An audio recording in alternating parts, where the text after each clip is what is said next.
democratic terrorism. We live in a terrorist democracy of colonial woes and hypocrisy, lowly foes and false hierarchies. Goddess only knows how much these lies have tried to poison us honestly. Pharmacon means poisoners. Get what the con is that's harming you. It's not a war on drugs when there's drugstores on every corner you walk to. It's a war zone and a war on floral consciousness. And the war is always psychic and spiritual and subliminal. You know this in all honest.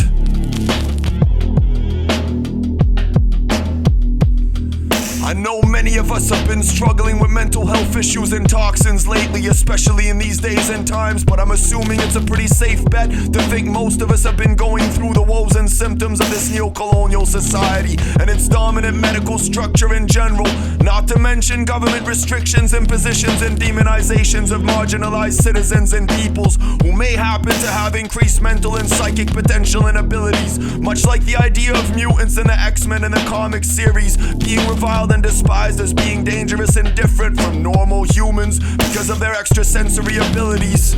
I've recently been trying to quit the pharmaceutical injections they forced upon me, and I've been transitioning to CBD and ganja in the form of phoenix tears and hashish and rape mixed with cocal and cafe. This is a traditional indigenous rainforest medicine. I wanted to share this with any and all of you, as very few people I've known and met know that CBD is the most effective antipsychotic on the face of Gaia, as well as being a cure for over 3,000 other documented diseases. That's an obvious panacea. Obviously, we also need to have a healthy nutrition and regimen to go with this, especially in this age of pandemics, which is zoonotic in nature, meaning this COVID disease is literally based in animal byproducts, both wild and domesticated. I found that since I cut them from my life and diet and cut farmers, I've gained in many different senses a lot of healthy awareness and abilities which were previously plaguing me from side effects and symptoms of big pharma and animal ag such as mucus, carcinogenics, and other illnesses which come from the same source.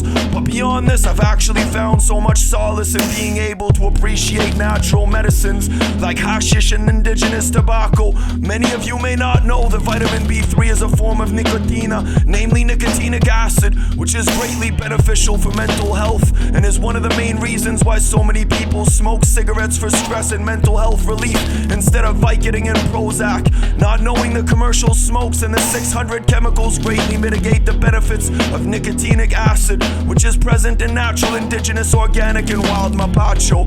And any of you want more information on all of these subjects, please feel free to look me up, call me, and talk to me. Feel free to message me as well if you have any questions. It's always an honor to talk with kindred minds and spirits. This system constantly wants to restrict us and bind us, but we are much stronger than they think it. And together like Anonymous, we are Legion. We do not forgive nor forget. We are the voices of the voiceless, remember.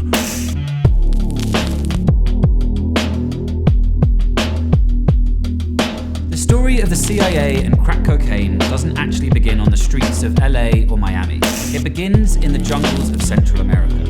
In 1979, the dictatorial government of Nicaragua was overthrown by socialist revolutionaries called the Sandinistas. In response, right-wing groups known as the Contras began a brutal paramilitary campaign, receiving money and weapons from the CIA as part of the Cold War struggle against the Soviet Union. If we cut off the freedom fighters, we will be giving the Soviets a free hand in Central America, handing them one of their greatest foreign policy victories since World War II. But in 1982, Democrats in Congress passed laws to cut off support for the Nicaraguan rebels. So the Contras and their CIA backers had to find new ways of funding their struggle. What they found was cocaine. By the late 1970s, more people in the US were snorting coke than ever before. Most of it imported from Colombia. In the early 80s, smokable cocaine, or crack, exploded across American cities. This proved to be a gold mine for countless organized crime groups, even those backed by the CIA. And today, cocaine and marijuana are found throughout our society from top to bottom. And that means corruption top to bottom and gang war violence.